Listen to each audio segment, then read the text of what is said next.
Hey everyone, welcome to efforts. आज मैं आपके लिए लेके आई हूँ सीटेट के चाइल्ड डेवलपमेंट एंड पेडागोजी की 4th क्लास, जिसमें हम पढ़ेंगे developmental stages of a learner. ये बहुत ही शॉर्ट टॉपिक है और इसीलिए इसे काफ़ी शॉर्ट वीडियो में मैंने बनाने की कोशिश की है। बिल्कुल टू द पॉइंट्स हैं और मैं बहुत ही आसान लैंग्वेज में आपको समझाने की कोशिश करूँगी। और इस वीडियो को देखने से पहले आप सीटेट के इससे पहले की वीडियोज़ भी ज़रूर देखिएगा। वीडियो स्टार्ट करने से पहले एक चीज़ मैं आपको बताना चाहूँगी कि ये जो हम developmental stages of a learner पढ़ रहे हैं, ये पियाजे के अकॉर्डिंग नहीं है। मतलब ये एक जनरल डेवलपमेंटल स्टेजेस बनाए गए हैं और उनकी कैरेक्टरिस्टिक्स हैं। पियाजे के अकॉर्डिंग डेवलपमेंटल स्टेजेस अलग हैं, उनकी कैरेक्टरिस्टिक्स अलग हैं। पियाजे खुद में ही एक काफ़ी बड़ा और बहुत ही ज़्यादा इंपॉर्टेंट टॉपिक है टीचिंग के किसी भी एग्ज़ाम के लिए, चाहे वो आपका बीएड हो, सीटेट हो, AWES हो, KVS हो, रीट हो, कोई भी एग्ज़ाम। तो इसलिए पियाजे के ऊपर मैं एक डिटेल्ड वीडियो ज़रूर लेके आऊँगी। So stay tuned with the channel. और चलिए वीडियो को स्टार्ट करते हैं हम बिना टाइम वेस्ट किए। अगर आपने चैनल को सब्सक्राइब कर दिया है तो, नहीं किया तो जल्दी से करिए।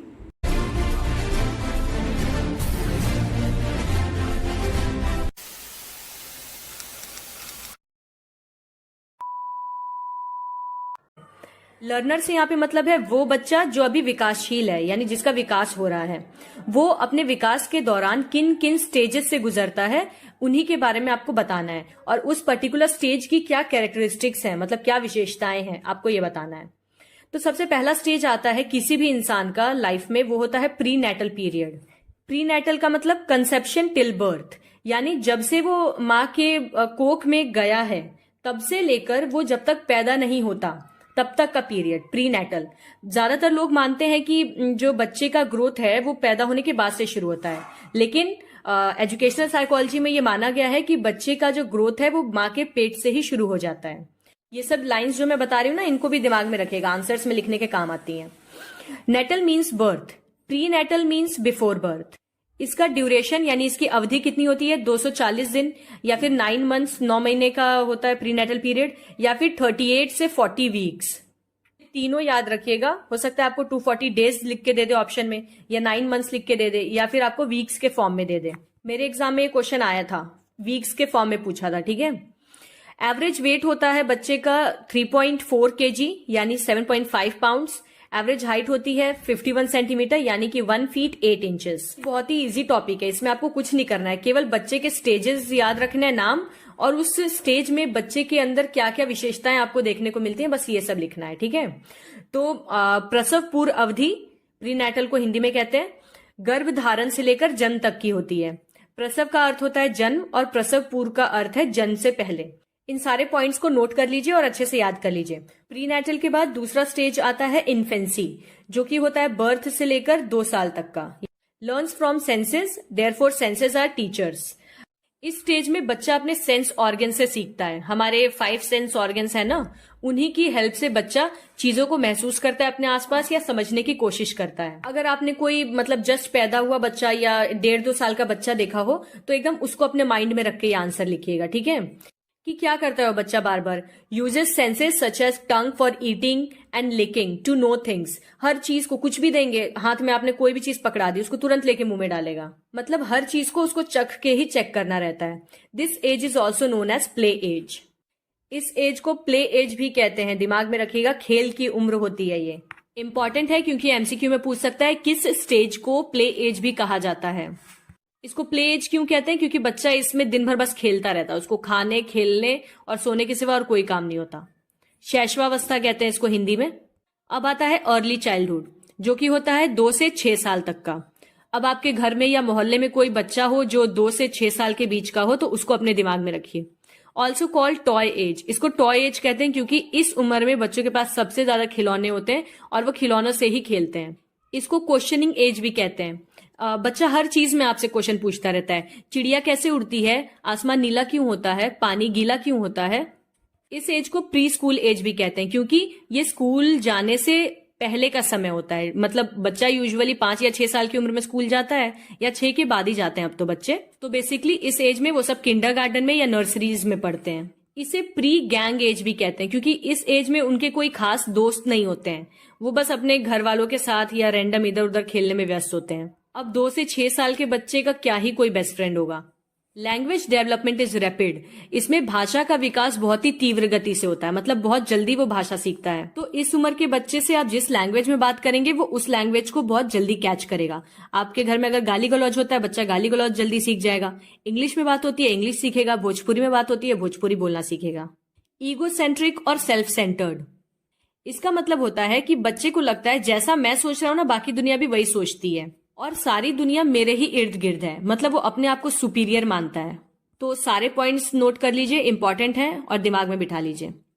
जो हिंदी वाले हैं वो भी नोट करते चलिएगा। नेक्स्ट है लेटर चाइल्डहुड, यानी कि 6 से 12 साल की उम्र तक का। Also known as troublesome age. Very important line. इसको ट्रबलसम एज भी कहते हैं, क्वेरलसम एज भी कहते हैं, गैंग एज कहते हैं, स्कूल एज कहते हैं। ट्रबलसम मतलब परेशानी वाली उम्र। इस एज के बच्चे बहुत ज्यादा मतलब खुद भी परेशान रहते हैं और दूसरों को भी परेशान करते हैं, शरारती वाले टाइप के। और झगड़ालू उम्र, क्वेरलसम मतलब झगड़ालू उम्र भी इसको कहा जाता है। गैंग एज मतलब सामूहिक उम्र, ठीक है। इसमें बच्चों के दोस्त बनने लगते हैं, ग्रुप्स बनना शुरू हो जाते हैं और बच्चे यहाँ से बेसिक अपनी स्कूलिंग भी शुरू कर देते हैं, यानी क्लास 1, 2, 3 यहाँ से पढ़ना शुरू कर देते हैं, इसलिए इसको स्कूल एज भी कहते हैं।